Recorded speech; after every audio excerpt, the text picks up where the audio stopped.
This is the Godfather of cinema. Today I am reviewing the recent re-release of Perfect Blue, a 1997 Japanese animated psychological thriller directed by the late Satoshi Kon and based on Yoshikazu Takeuchi's 1991 novel Perfect Blue, Complete Metamorphosis. Perfect Blue follows a young woman named Mima who decides to step down as the lead singer of a successful J-pop group called Cham in order to pursue an acting career. Her fans are surprised and upset by her decision to reinvent herself, particularly a fan who shows up at all of her concerts and idolizes her.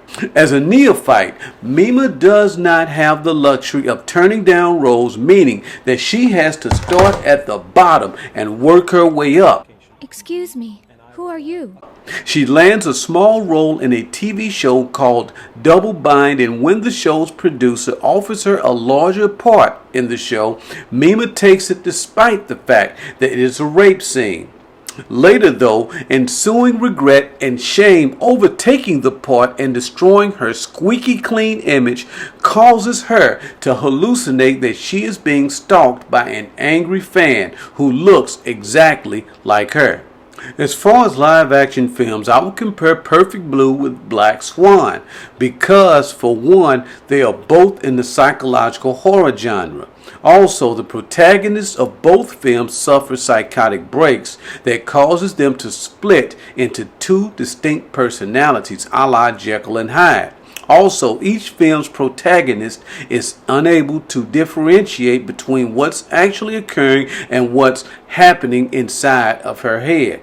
Both Mima and Nina in both films are obsessed with personal goals, and throughout both films, both are terrorized by their own doppelgangers. Another film by Aronofsky that shares many thematic motifs with Perfect Blue is his 2000 film Requiem For a Dream. Although there are many websites claiming that Aronofsky bought the rights to Perfect Blue in order to offset any lawsuits, I have not found any information as to the truth of this rumor from any verifiable source. However, in comparing shots from Perfect Blue with shots from Aronofsky's films, a compelling argument can be made that he drew inspiration from Perfect Blue at the least. Finally, a film I would most compare Perfect Blue with in plot and style is Alfred Hitchcock's 1960 psychological horror film Psycho. If Aronofsky's films Requiem For a Dream and Black Swan are an homage to Perfect Blue, then Perfect Blue is definitely an homage to Hitchcock's Psycho. So much so that film director Roger Corman famously quoted that if Alfred Hitchcock partnered with Walt Disney, they'd make a picture like this, meaning Perfect Blue. The most iconic scene in Psycho is replicated in Perfect Blue in shocking fashion. I recently bought the Blu-ray Steelbook edition of Perfect Blue. As for the animation, it is sharper on Blu-ray. As for the sound, you have three options: Japanese Dolby Digital 5.1, English Dolby Digital 5.1, and Japanese Dolby Digital 2.0. Since I originally saw this film on VHS in English, I prefer the dub over the original language.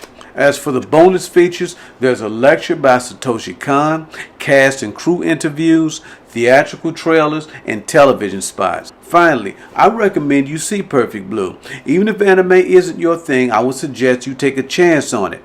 If you do, leave a comment below and let me know what you think of it and the comparisons to the films I mentioned. Thanks for watching this review, and be sure to give it a thumbs up, subscribe, and hit the bell for more reviews like this one. Until next time, God bless.